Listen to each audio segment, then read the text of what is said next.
Hi DIYers, welcome to DIY Home and Garden. Today I'm going to show you how to take an acorn squash and cut it down.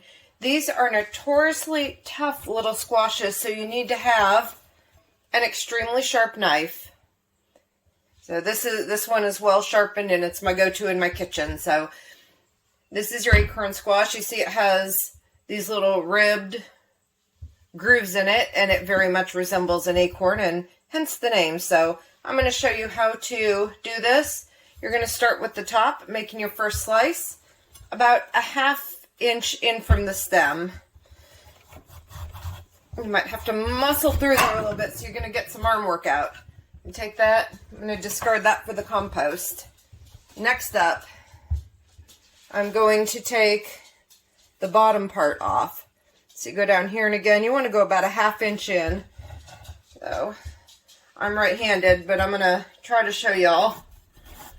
So I'm at an awkward angle. You'll hold it more naturally than this, but I'd like you to see what I'm doing.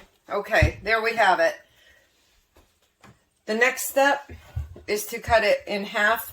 You want to go lengthwise along the same as the ribs. The other thing you can do at this point is to make rings and then cube it, but I want to do a half because I want to drizzle oil. So there you go. I'm going to drizzle and I'm going to stuff it. So I want to show you how to prepare that. Okay, so now you have your seeds.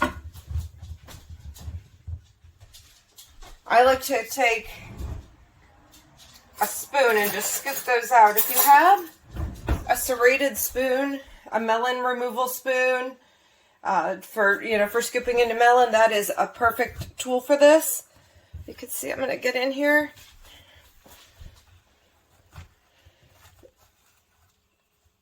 And get all that out.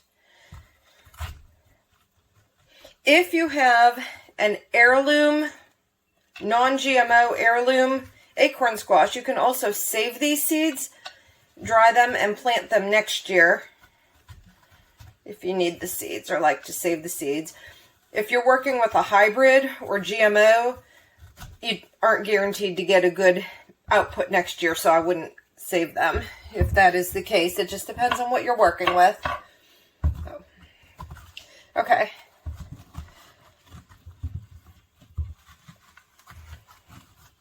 I'm sorry, I know you can't see this because I'm working right-handed. Here we are.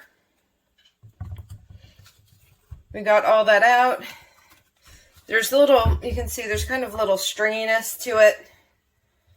I'm going to try to cut that. That's good fiber for you, but it's not always real pleasant to the teeth. So, especially around the seeds, they seem to be stronger. So I'm just going to get in here, make sure I have all that scraped out.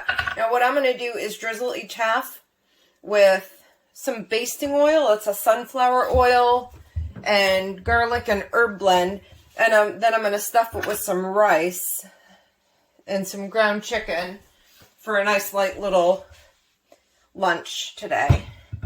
So there's that. I'm going to do the same thing on the other side. I'm going to try to hold this more this way for you to see.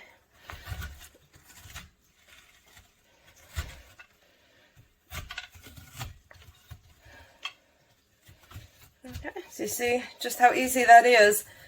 I said it has a very, very tough outer skin. It takes a little bit of doing to get to it, but once you do, you can see it isn't that difficult to process this and get it ready to cook. And you can do what I did and cut it in halves for stuffing. Actually, the other thing too I like to do is take a little, if I'm stuffing it, little right there, and it makes a nice little serving bowl. Isn't that cute?